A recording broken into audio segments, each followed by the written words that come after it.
皆さんこんにちは。山中チャンネル第2話、だいぶテンション上げてもらってね、第2話山中チャンネルが始まったわけなんですが、何ですかここは。第1話とはちょっと場所がまた変わりましたね。はい。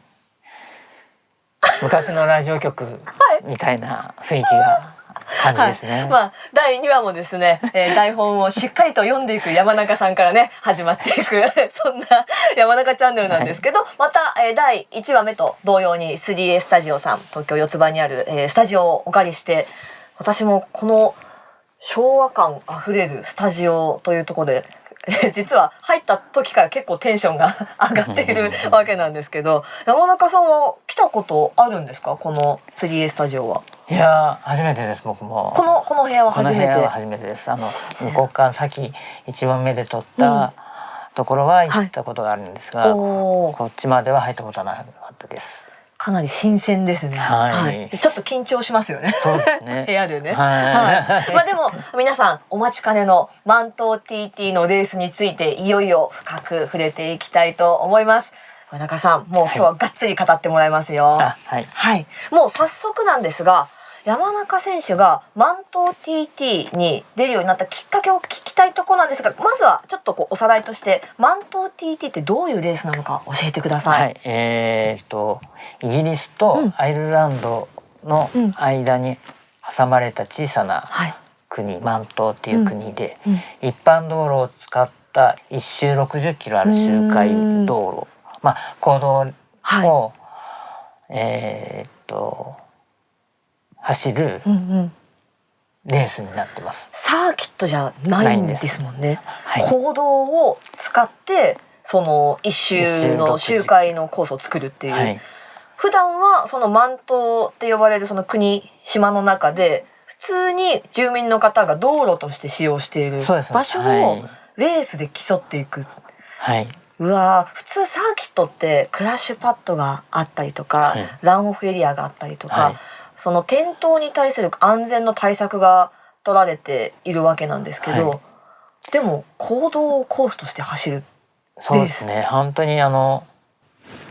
気持ちばかりのスポンジが多少何個か並べてあるぐらいでほとんどがもう石の壁とか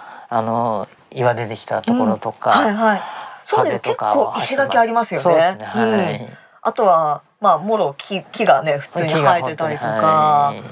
ランオフエリアっていうのはないですよね。家もすっごい近いですよね。皆さんお家から見たりとかしてますね。すごいですよね。そんな感じで本当に市街地をで、なんならその住宅も本当に近いところを島の中で走っていくということで、海外のレースに今も参戦をしている現役なんと55歳のライダー、山中選手普通ライダーってもうちょっとこうなんていうんだ、威厳ある感じだったりとか、こう堂々たる感じというか、なんていうんだ、もうちょっと俺はすごいんだぞって感じがねあるんですけど、山中選手は本当に控えめな方でしてなかなかこんな低姿勢な海外参戦ライダーいないと思いますよ。言われません？他の人はあんまりよくお友達が少ないので。何のカミングアウトですか？なかなかそうですね。控えめな、本当に低姿勢なね、本当にすごい方なんですけど、それをあんまりこう出さないでね。でも皆さんには、この動画を見てる皆さんにはね、すごくいろいろ伝わってくるんじゃないのかなと思います。そんなマント TT のレースについて簡単に今説明をしてもらったんですけど、そもそもその海外の島で行われる、正直サーキットより大変だし危ないじゃないですか、正直。私たちの感覚からするとそう見えちゃうわけなんですけど、それにまずなんで参戦しようと思ったんですか？そうですね。やっぱり昔、レースやり始めた頃に、マントのレースの番組をやっていて、僕がそれこそ峠を走って、そこからサーキットに行くようになった人間なので、オートバイのレースの原点がマントレースなんだっていうのも知り、はい、やっぱりそんな中を走っているライダーを、すごくかっこいいな、自分もやってみたいなとは思ってたんですが、そうやって思ったのはそもそもいくつぐらいの時だったんですか？いやもう本当にレース始めた頃なので、そうなんだ。22、3とか12とかそんなところだと思います。かなり最初の頃からマントのレースの存在は知ってたんですね。知ってました。はいはいはいはい。そこからそうですね。そこからなんですか。そこからそこから参戦しようって思ったのはいくつぐらいなんですか？もう40過ぎて、僕は8体もずっと出てたんですけど、8体で結構大きな怪我をして、10日間意識不明になっちゃうような感じ。10日間。8体の予選が終わって、決勝前のフリー走行で、もう直前ですね。そうですね。で転倒して、肺が潰れて、そのままドクターヘリで運ばれて、でそのまま10日間意識不明で寝ていて、よく戻ってきましたね。よく戻ってきましたね。10日間って正直かなり危ないラインをさまよっていたわけじゃないですか。自分の中では起きた時は、本当に日にちがずれてるだけで、どうなってるのかよく分かんなかったんですけど、そっか、事故があって倒れて運ばれちゃったんだっていうのが分かっても、決勝どうなったみたいな感じになって起きたってことですよね。そしたら10日過ぎてたっていう。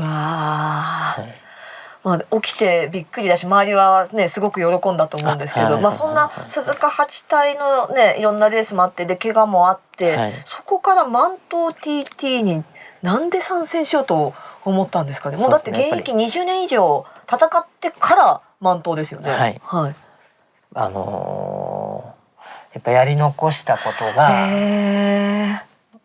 ある、やりたいことが最後にあるっていうふうに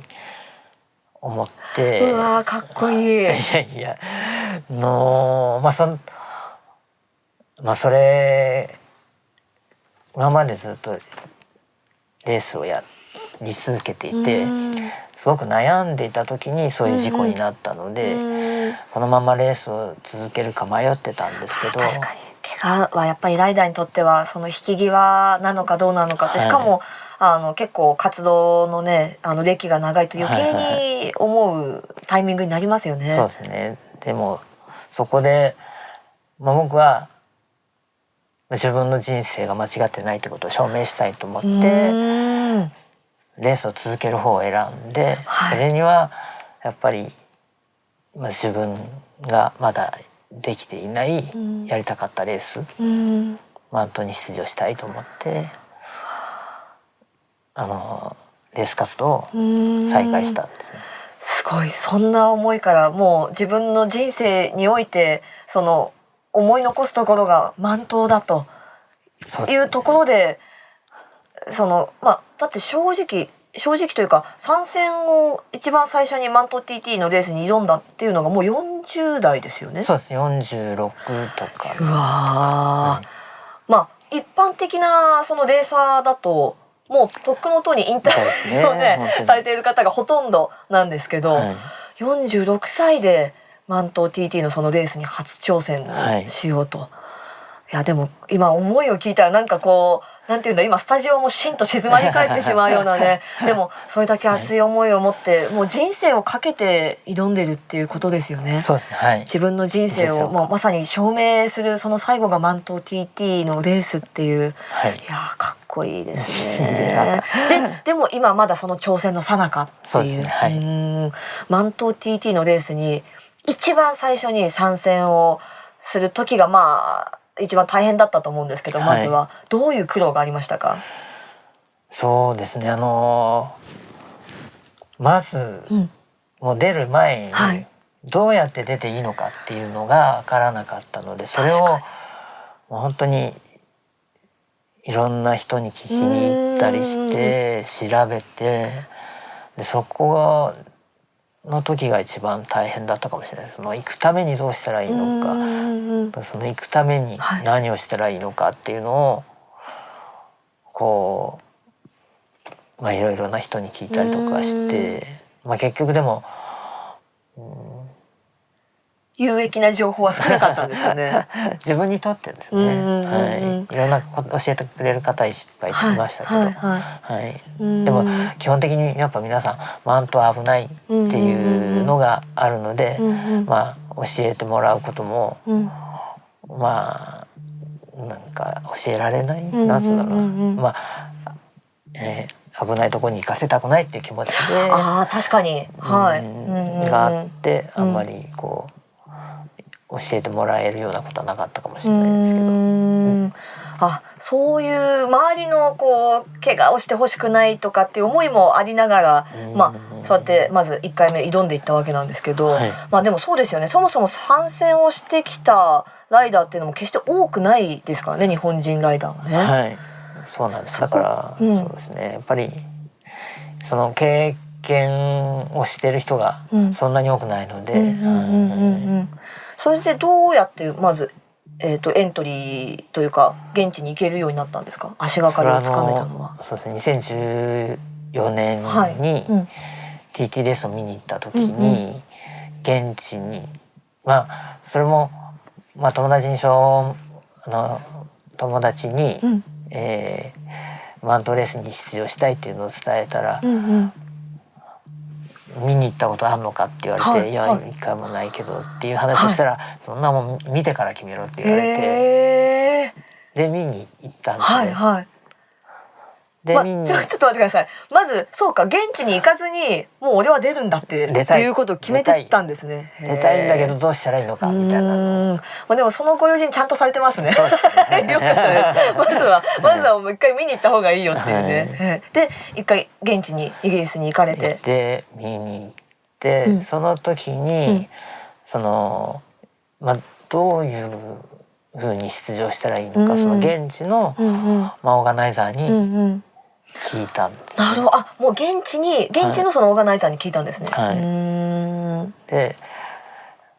時にちょっと名刺をいただいて、そこのそのオーガナイザーに紹介してくれた方を通して、でその名刺をいただいて、で、もし出るんであれば、名刺に住所が、メールとかがあったので、その出場するにはどうしたらいいのかっていうのを聞いたりとかして、その時に僕もその人に会うために、自分の履歴書をその場で作って、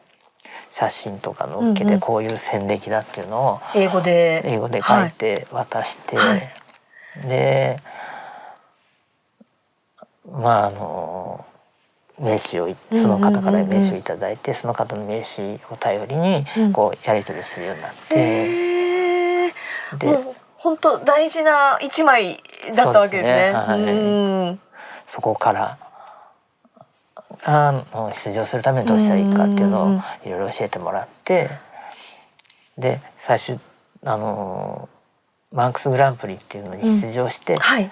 その成績次第で TT レースに招待される。そうですよね。まずいきなり TT っていうわけにはねいかないですもんね。その TT レースもその招待制っていうのも知らなかったので、エントリーすれば出れるのかと思ったけど、そうじゃなくて、その